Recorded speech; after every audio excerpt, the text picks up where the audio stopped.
everyone. How are y'all doing? Good to see ya. Trust everything is going good. So it's Tuesday. Little weirdness yesterday with Dr. Albers, I'd have to say. Folks, it was strange. I mean, hold 1 second here.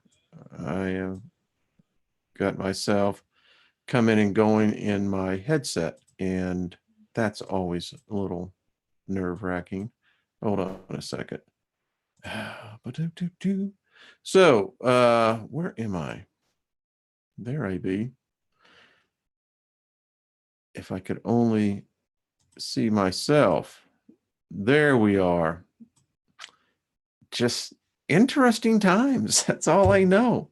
We're going to be talking today about actually how we could and how we should be approaching this time of humanity where there's so much negativity.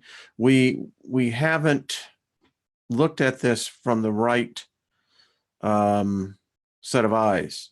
Actually, it could end up being the biggest positive thing ever. So how is everyone? Just want to say hello. Thank you, all the moderators. And again, what happened last night? It was weird. I'm looking right now, and those of you who use Zoom and for live streaming that interfaces with YouTube, you have the live button up there, and you can actually see that you're live, or so it says. Claudia and I were getting into some great stuff. I mean, and it kept showing that it was live. It wasn't literally, folks, until 8 o'clock where we realized that we had been talking to ourselves for about 31 minutes. But it was a great conversation.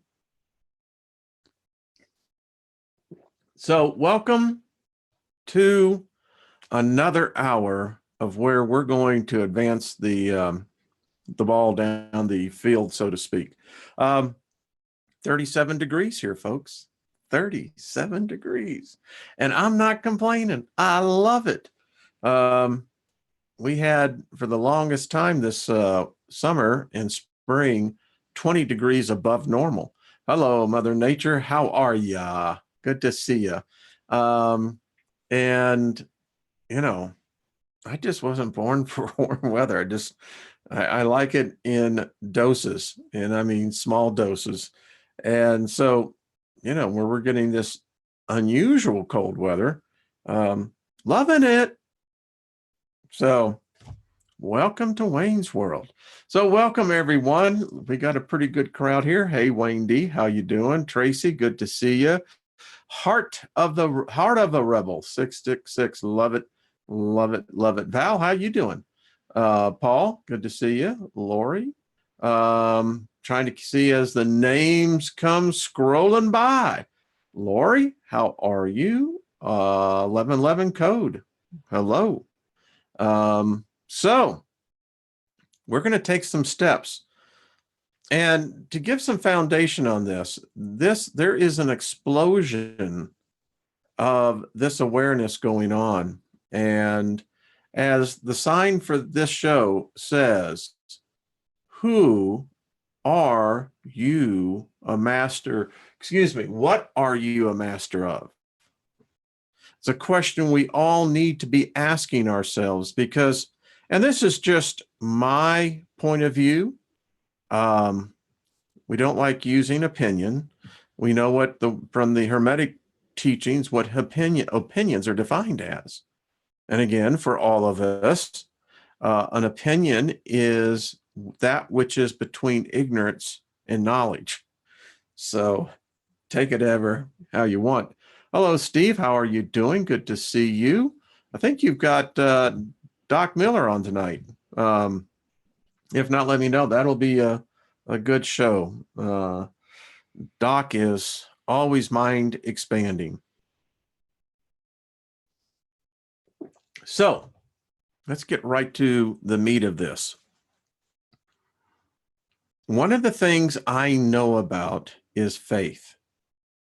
I know the element of faith. I know how faith works. I know how faith can be manipulated. I know how faith can be diverted.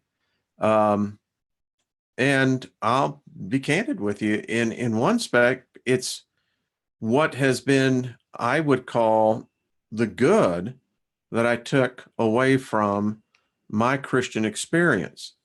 And of course, when the Hermetic principles of seven got into my hands, things changed. My reality changed because I'm seeing it everywhere. And that tells me we're onto something. We're onto something big here. And I don't know. So I want to get something. Hello, Warrior Princess. How are you doing? I want to get into a little thing I put together here. First of all, let me get that. Got to do the copyright disclaimer. And I actually have been told I need to read this. So the copyright disclaimer under Section 107 of the Copyright Act of 1967. Under the copyright disclaimer under Section 107 of the Copyright Act of 1976, allowance is made for fair use for the purposes such as criticism, comment, news, reporting, teaching, scholarship, and research. Fair use is a use permitted by the copyright statute that might otherwise be infringing. So we got out that part. So the question for us today that we're going to focus in on is, what are you master of? And again, this is just my point of view. This is what I am. It's resonating within me that your purpose here, this is about you, this is about me. We could really get this interesting and do the Seinfeld episode where we speak of ourselves in the first person. But anyway, I digress. We're given an opportunity here to become masters. Now, the question is, master of what? I don't know how one could hope to ascend if you've never mastered anything here. I don't think it's just going to be a bonus prize on the other side and say, oh, well, here, plug yourself in and you have all the wisdom that ever was or will be. I don't think it works that way. You know why? Because you would consider it as refuse, crap, waste, excrement. Because anytime something is given to you without a cost, you won't appreciate it. But when you've got skin in the game, and in this case, your life, then it becomes real. So we have to ask ourselves, what are we master of? Because if the goal for each and every one of us is to become a god, that's a small g, then how can you become a god if you're a master of nothing, particularly of yourself?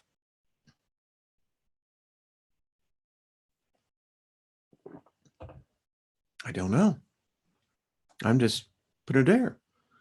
So if you can't answer to the affirmative of, you know, what you're a master of, well, the next question becomes even more alarming, disconcerting, etc. Who is master of you? Now, all of us go through life until we come to a point of awakening where we have been a master of something.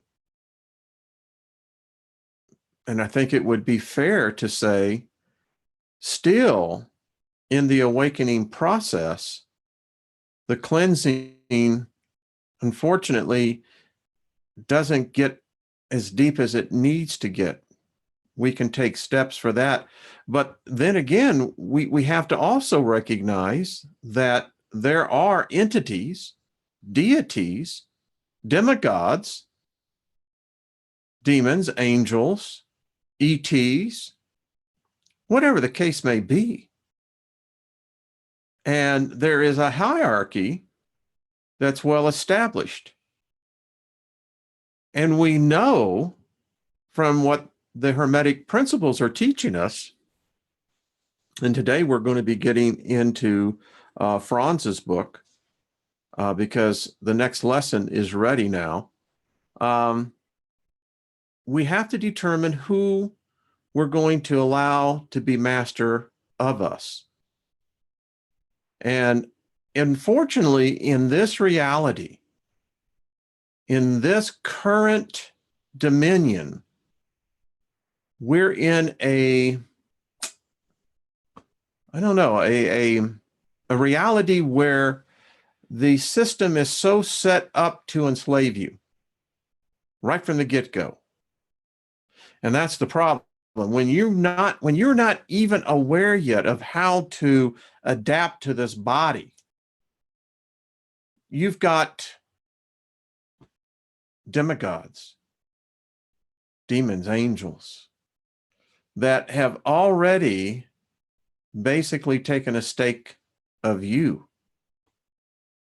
Now, we know under the principles of correspondence how that works. But within the same principles, we know in principle 4, the principle of polarity, that we can affect what destiny has stepped in to define us as. We can reach the place, as the teacher taught, that we can become like them, but very few do. And the question is why?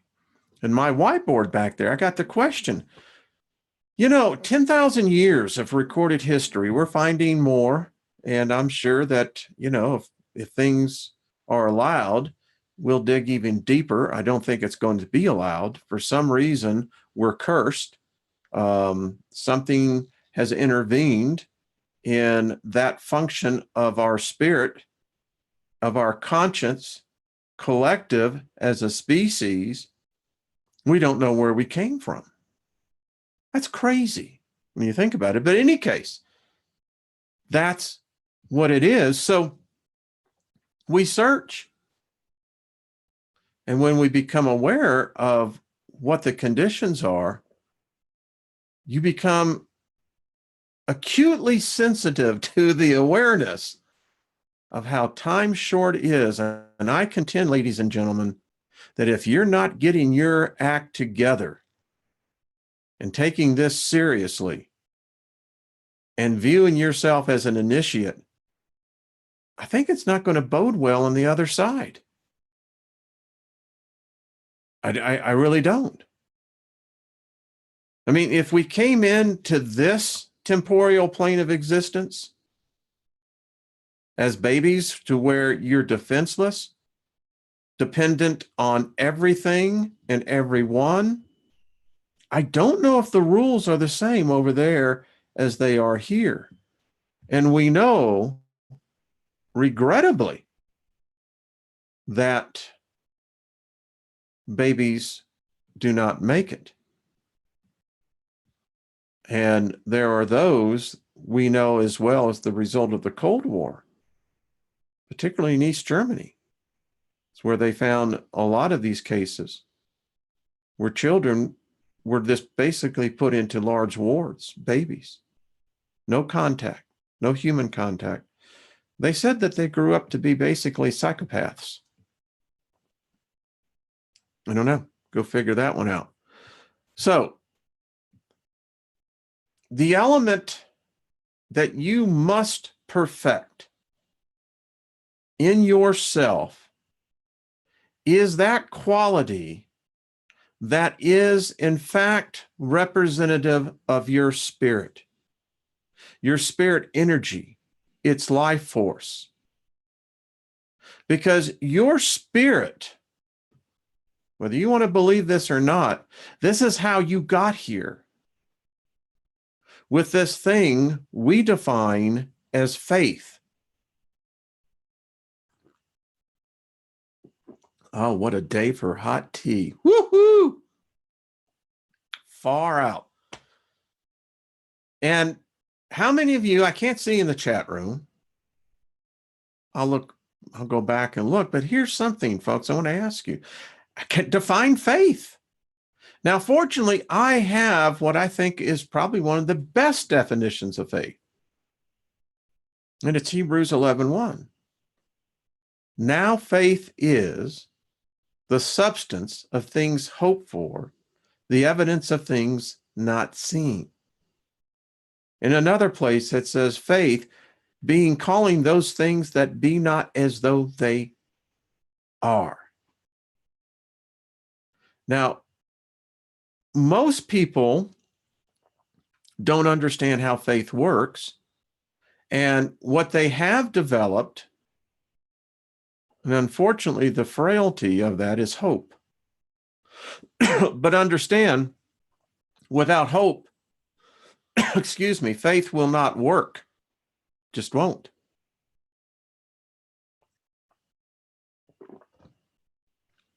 So this is truly the Hermetic principles into work here. So how do we get the balance? I mean, I was watching Jeff's video today. Jeff's gotten it. The dude has gotten it, and he sees now. So here's the thing. Hope is the activator to give your faith substance. You have to excuse me, folks. I always get a dry throat right when I'm doing a lot of talking. Oh, that's why.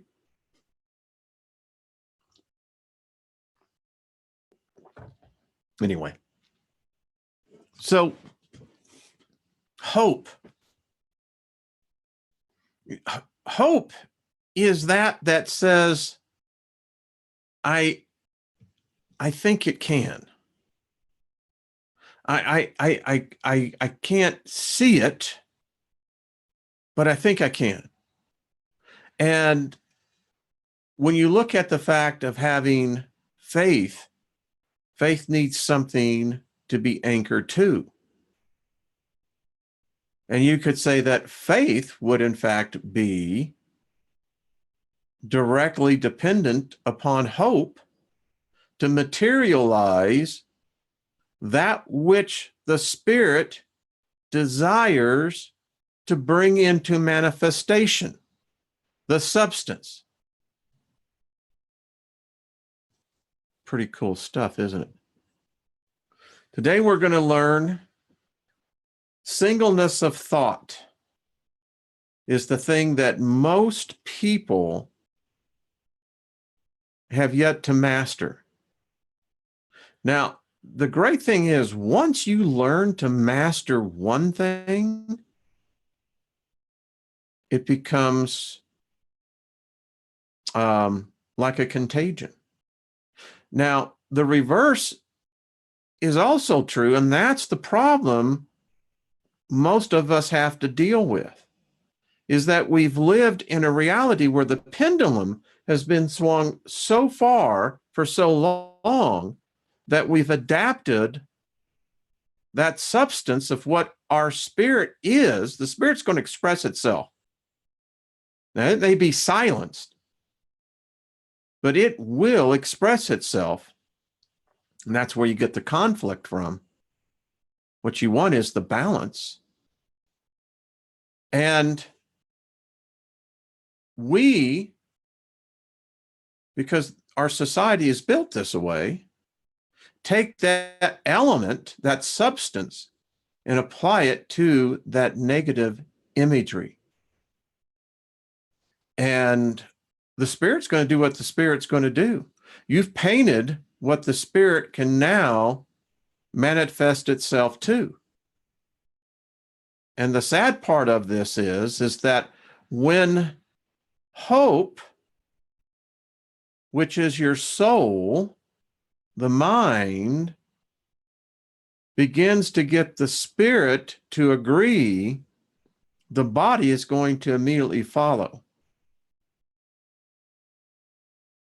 Now, follow me on this. So the singleness of thought is the last element for calling things that be not as though they are, in fact, real.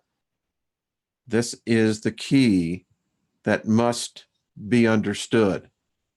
So we can define it this way. Spirit is as equal to faith as soul is as equal to hope. And therein lies the great conflict we all face. Spirit must train the soul, the mind, to go beyond hope and believe. Now, there are people who've mastered this. It shows up again, as we talked about yesterday, in unique talents and abilities. I mean, you could say in a sense that every billionaire out there has mastered an element. You have to really think about this. And probably more than one.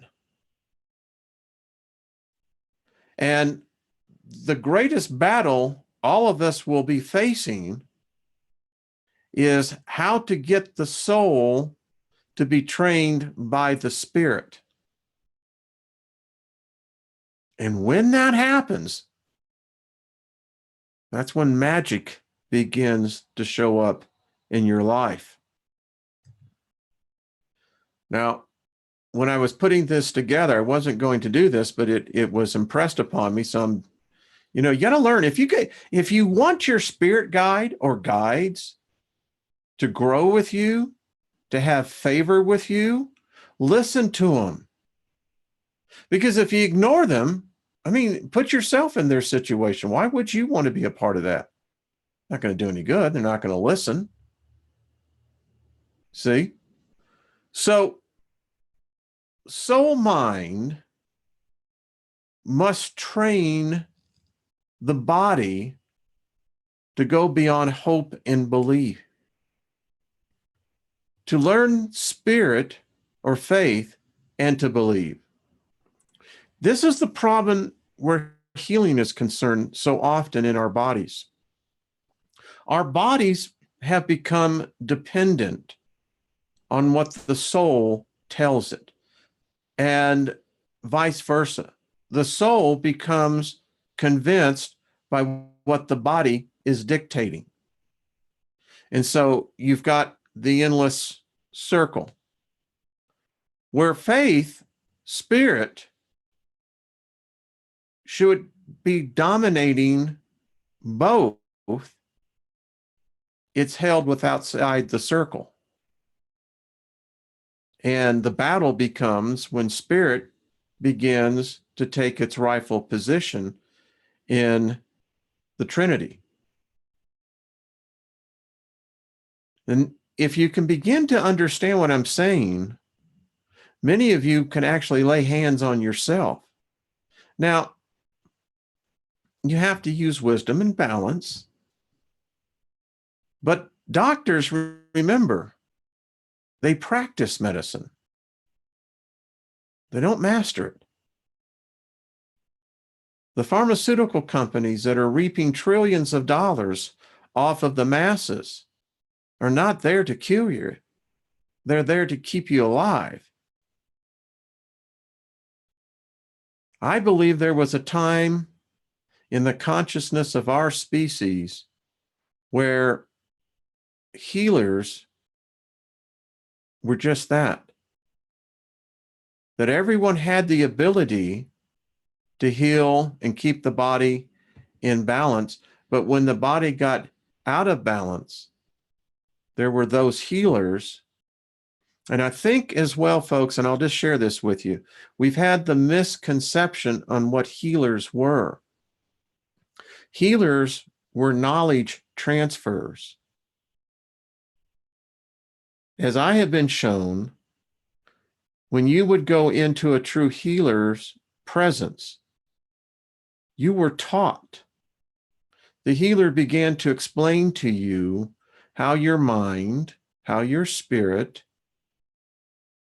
begin to explain to you where the out of balance begins to occur. And once it's identified, then the gift of the healer can be applied directly by physical contact. Can be others. So I can actually hear a truck passing by in my headset. So if you can begin to understand this, then you can see how you can actually find healing. And when both are mixed, so this is what we'll continue to do with future invocations, to add to the favor cleansing that for the invocation. When both are mixed and directed towards others, then there's no more powerful magic, and a master is born. Does that make sense? Think about it. This is when you take the first step, and before that can be done, you have to master that point. But from there, you can learn how to transmute any kind of energy into another kind of energy. When you look at transmutation that's taking place, this is what I believe is coming forth. Jeff did a really good teaching on this on his channel. We've missed a point, folks. You can take this overabundance of negative energy and start converting it. Think about it for a second.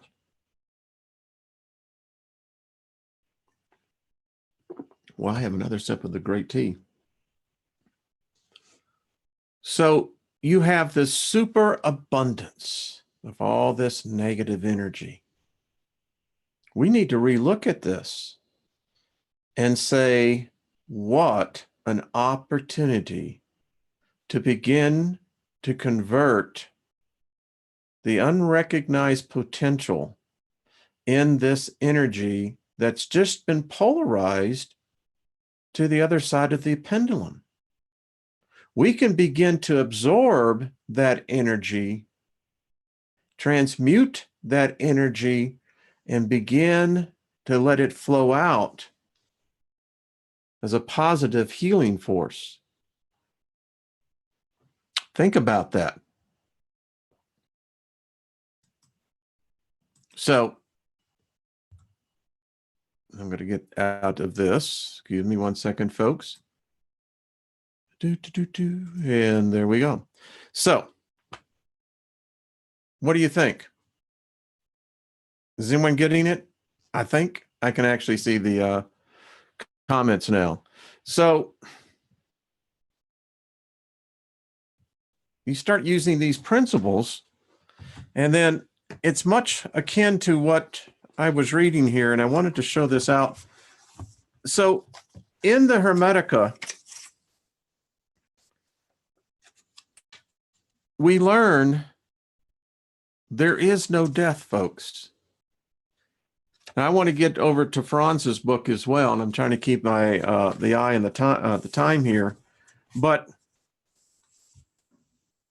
listen to this. Does this not sound like some of us? I mean, seriously, where are you heading in your drunkenness, you people? Have you swallowed the doctrine of ignorance, undiluted, vomited it up already because you cannot hold it? Now, this is talking about the knowledge seeker, the initiate. You know why we're here, folks? We vomited the doctrines of our past. It went down tasting very sweet, but when it hit our bellies, it became bitter and vile. So now we find ourselves here. And what is your alternative? To go back to that which you already know didn't work? He goes on to say, stop and sober yourselves up. Look up with the eyes of the heart. If not all of you, at least those of you who have the power. I love this. The vice of ignorance floods the whole earth and utterly destroys the soul shut up in the body, preventing it from anchoring in the heavens of deliverance. Surely you will not sink in this great flood of ignorance. Those of you who can and will take the ebb and gain the heaven of deliverance and anchor there. Oh, I like that. I don't know about y'all. Then, I love this, folks. Listen to this. Then seek a guide to take you by the hand and lead you to the portals of knowledge. There shines the light, cleansed of darkness. There no one is drunk. All are sober and gaze with the heart toward one who wishes to be seen, who is neither heard nor spoken of, who is seen not with the eyes, but with the mind and the heart. But first, you must rip off the tunic that you wear, the garment of ignorance, the foundation of vice, the bonds of corruption, the dark cage, the living death, the sentient corpse, the portal tomb, the resident thief, the one who hates through what he loves and envies through what he hates. Such is the odious tunic you have put on.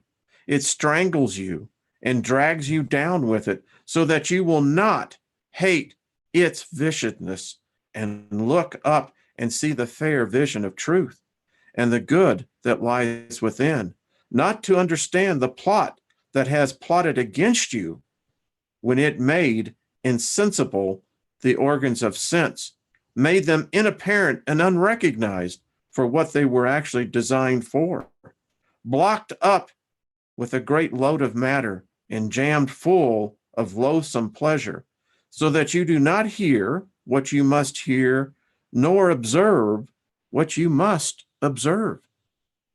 He goes on to say, and he says, my son, we must speak about the soul and body and say in what way the soul is immortal and whence comes the energy that composes and dissolves the body. Death actually has nothing to do with this. Death is a notion that arises from the term immortal. Either it is an empty usage, or through the loss of the first syllable, immortal is taken to mean mortal. Death has to do with deconstruction. Yet none of the things, living things, give me a second here as excuse me. Yet none of the things in the cosmos is destroyed. If the cosmos is a second God and an immortal living thing, it is impossible for any part of the immortal living thing to die. All things in the cosmos are part of the cosmos, but especially mankind, the living thing that reasons. God is in reality the first of all entities, eternal, unbegotten, craftsman of the whole of existence. But by his agency, a second God came to be in his image, and by him, the second God is sustained, matured, nurtured, and immortalized, as far as eternal Father, ever living, because he is immortal. In fact, the everlasting, ever living differs from the eternal. God did not come to be by another's agency, and if he came to be, It was by his own agency. He never came to be, however. He comes to be always. This is the eternal being from whom the universe is eternal. We're all created eternal. The body goes back. That energy goes back from whence it was derived from, just as you and I are.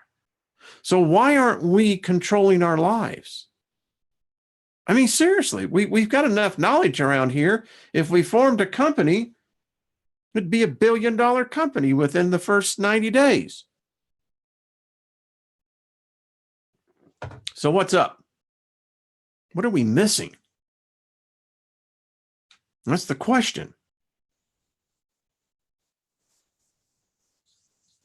And, you know, I can't handle the thought of me going into the next plane not being equipped. If the essence of our experience is to gain understanding, to find knowledge, and convert that into wisdom, then I say a lot of us have failed. Our species has failed in that. And I don't understand why. When you read this, things happen. I mean, folks, I get the emails. And as I listen to other channels, I know there's emails being emails and then emails. We're seeing something here. And I think it's a rare opportunity. So we got some time here. Let's go look into the second principle that is needed here. This is the thought discipline. And again, this is from Franz's book, The Initiation into Hermetics. We're going to continue with the Kabbalion, but I'm doing this because as we progress into the Kabbalion, it's time for us to begin to master the formulas, so that when we read in the Kabbalion about formulas, these are the formulas that they're talking about.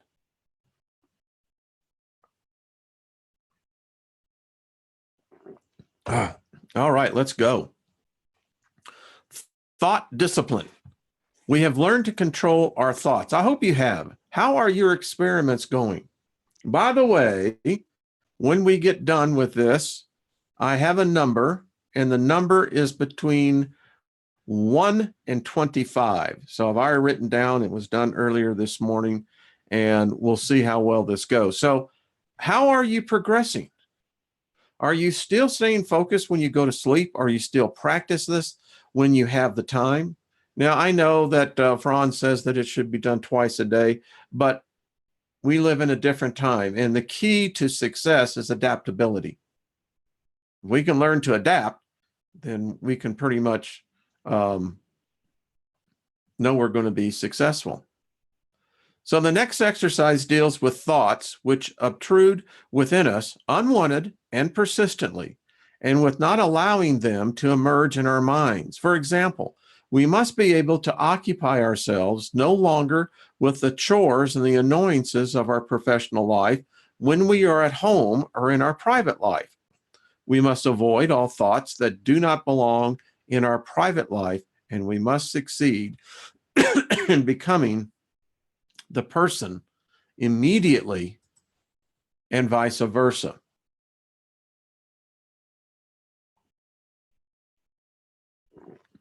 While we are at work or pursuing our profession, we must direct all of our thoughts towards our work and not allow them to be elsewhere. And by the way, let's just stop and comment on this. As an employer, as I once was, I saw the beginning of this tsunami where productivity is concerned. Today, because of these Black Mirror devices that is stealing our attention, our focus, productivity in the workplace today is no longer rated on the same scale as it once was. People do not focus in any longer. It's very difficult for them to focus in on particular tasks. This holds true even in the manufacturing process, but much more so in office environments. It's just the truth. Think about it. This has to be practiced until it becomes a habit. Above all, you must become accustomed to performing all tasks with complete awareness, whether it be in your profession or in your private life, regardless of whether you are dealing with something major or not. This exercise has to be practiced for the rest of your life. As it hones the spirit and strengthens the consciousness and memory. I've been hearing more and more inside of me the explanation of memory. And it occurred to me that when you think about your experience here, regrettably, we lose even the memories we collected here. This is how should I use the word? Nefarious is a good one. That whatever did this to us, or why the purpose is, they feed off of our memories, and we know this. Very few can remember exact moments of their birth, the exact moments of their daily lives. It's just the way it is. Once you have achieved a certain proficiency in the practice of this exercise, you may advance to the next. This exercise is as follows. Here we go. Retain one single thought or idea for a longer period of time, while you steadfastly suppress all other thoughts which obtrusively try to join in. We know what it's like. Select any idea or train of thought or any other suitable concept for this purpose at your own discretion. Retain this concept with all your power. You ever heard the expression, use it or lose it? You don't want to get so far advanced down the road that this temporal plane of existence, because it drains the life force of the spirit out of the body and the soul. You don't want to do that. You want to be able to repower the power that's within us all. You know, it goes like this. If you're not using it, something else is going to. Vigorously reject all other thoughts which have nothing to do with the one you're practicing. In the beginning, you will succeed for only a few seconds. Later on, it will be minutes. You must succeed in maintaining and following one single thought for at least 10 minutes. Think about it. I'll stop right there because there's no need to go forward until we all master that technique.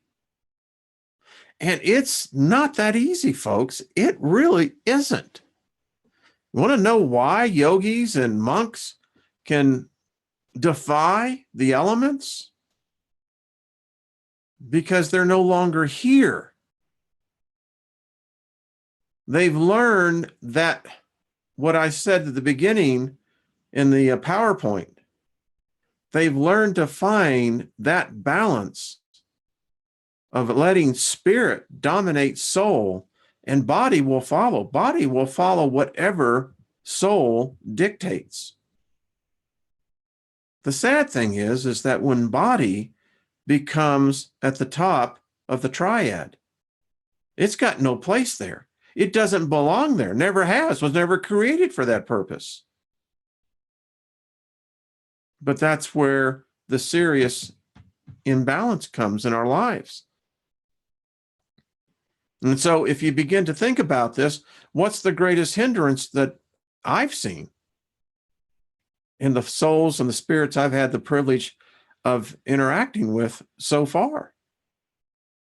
It was always the fear of dying, death.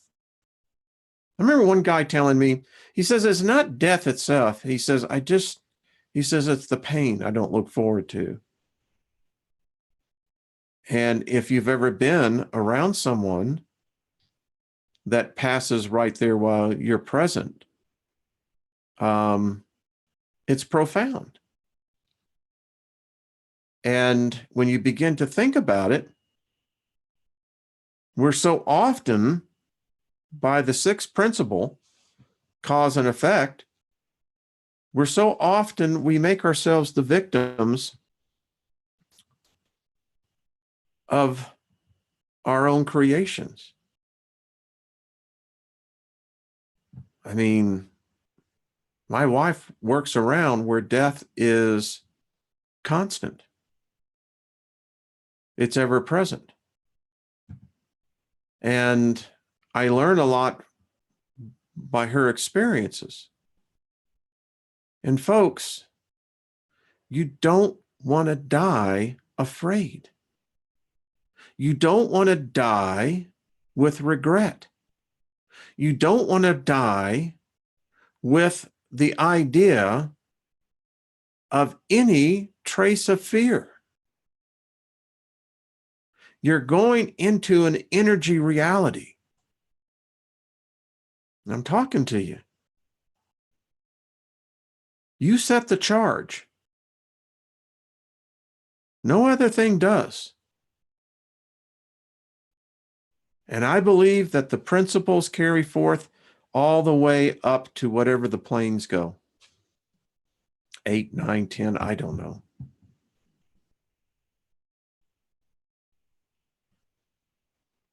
And if you don't master that now, I mean, I think it's going to suck. Just saying. I think it is. And it doesn't need to be that way. And, you know, I write a lot of emails. I try to respond to as many as I can, but I know what people are asking me. That's why I'm doing this. And as you see, it incorporates seamlessly into what we're learning here. The initiation process is ongoing, folks. And those of you who are taking it serious, you know, that favor cleansing invocation is around the world now. I'm getting emails from people going, this is the first time we've ever seen anything like magic like this. Well, maybe it's time that we start using the knowledge that we've been taught and incorporating it into what we can do with it. And invocations are a part of our reality. It's who we are as a species. We're a ritual-based species anyway. We do it as children, instinctively. Watch children play in a playground. You'll see it right there. So it's an instinct of how we are as a species. And as you watch these young spirits, now some of them may be old, but that moment, there is that time that I think is so savored that when you can see a child where faith is accepted as breathing. You don't think about it. Everything is, well, if I think it, it can happen.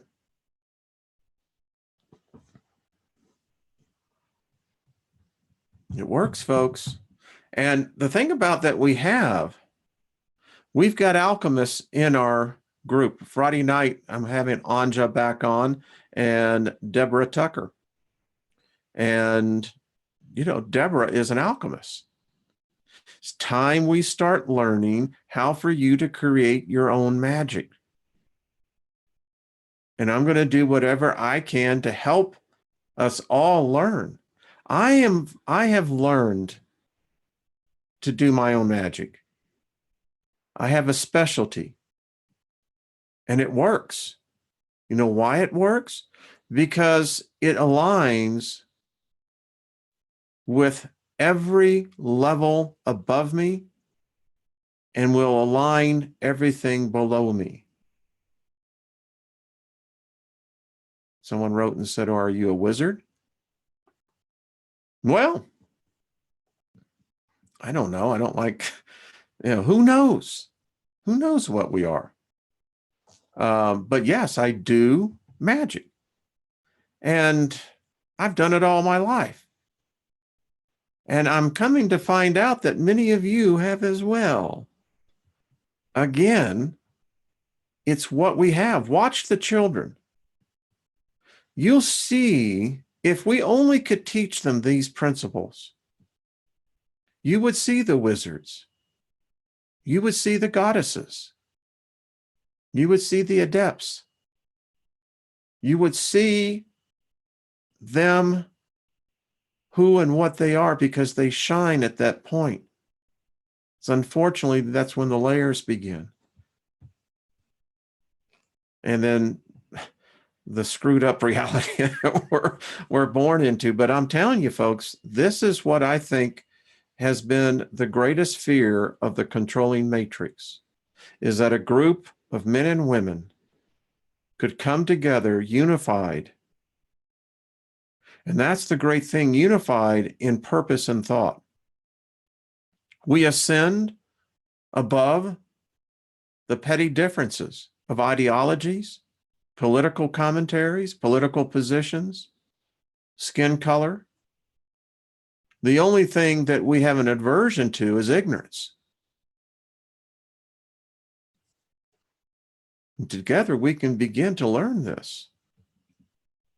Are we going to be perfect at it? No.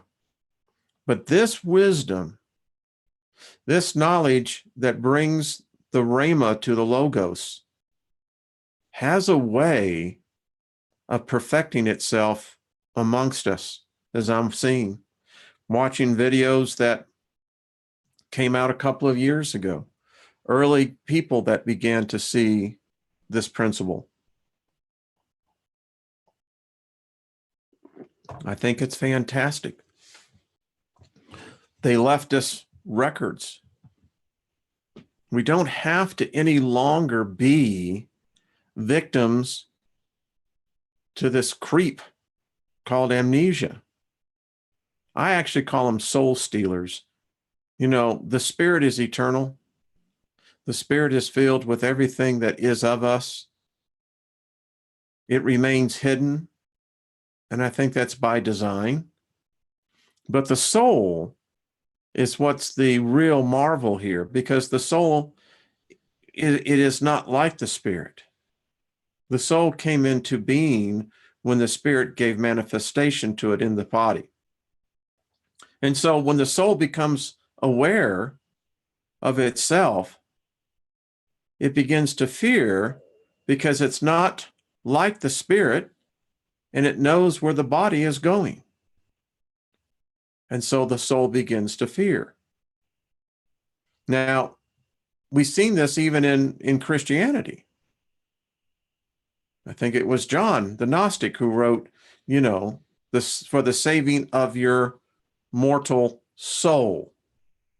The spirit is immortal, cannot be destroyed, and in fact, the thing is, the spirit, for the spirit to be destroyed means that the all doesn't exist.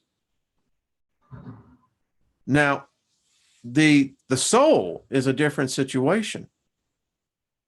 But the soul, that is created. It's developed while you're in this body. At least that's my take, and this is what I have seen in my studies. And it makes sense when you think about it. When you get to that place where you can master one thought and allow the spirit to express itself, the fear goes away.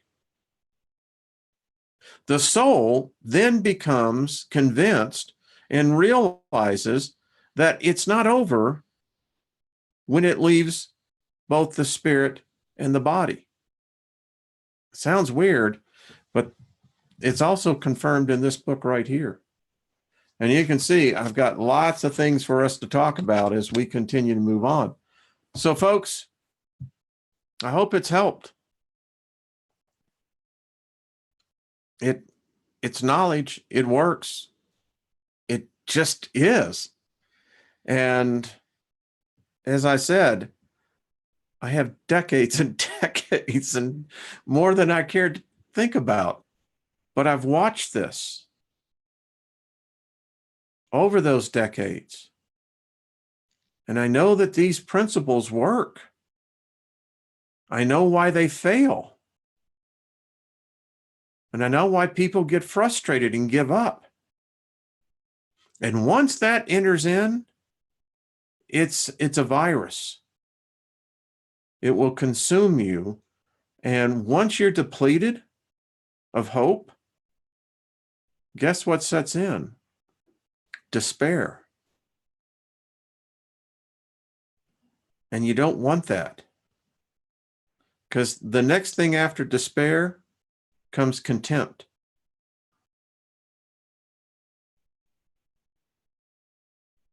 And I can tell you, folks, hear me on this.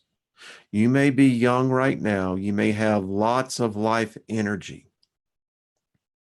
And if, and I say if, you ever make it to old age, let me tell you the reality just for a second. We're going to end on this. The greatest percentage that my wife sees, and we're talking folks in their 80s and their 90s, the bitterness of these souls. It's sad. And my question to all of us, is that your destiny? Is that what's going to be happening to you if you are granted the favor of old age?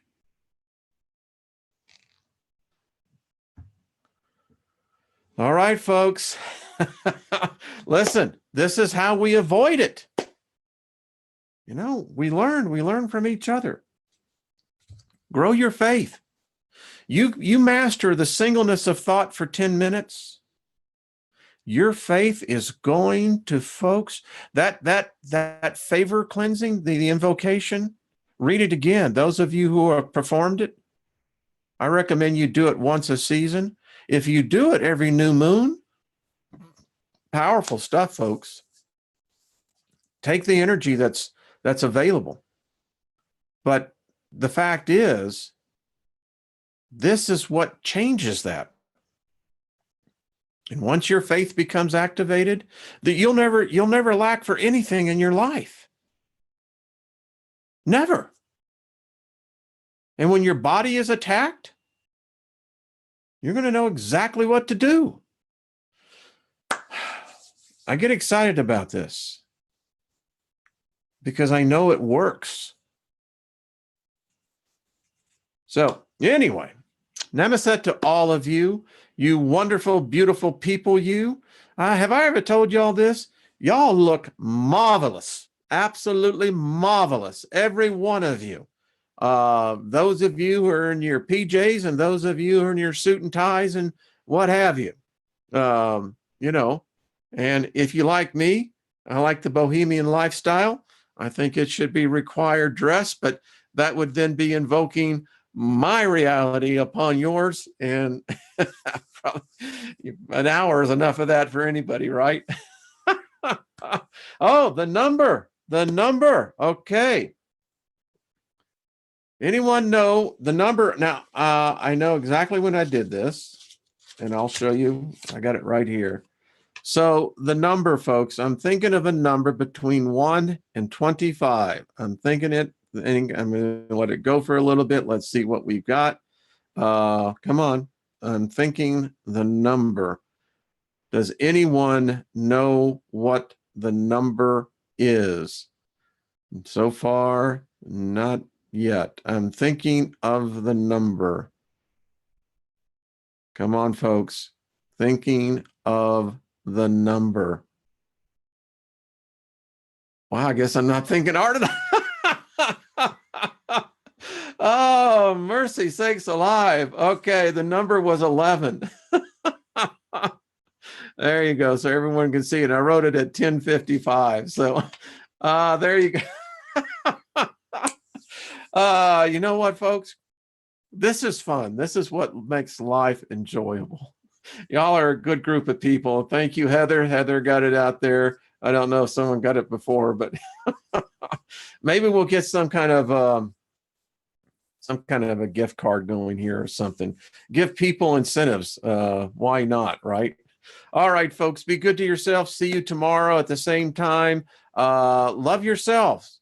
And then I'm going to tell you what, you'll become the most lovable thing that people want to get next to. I'll say, come here, you.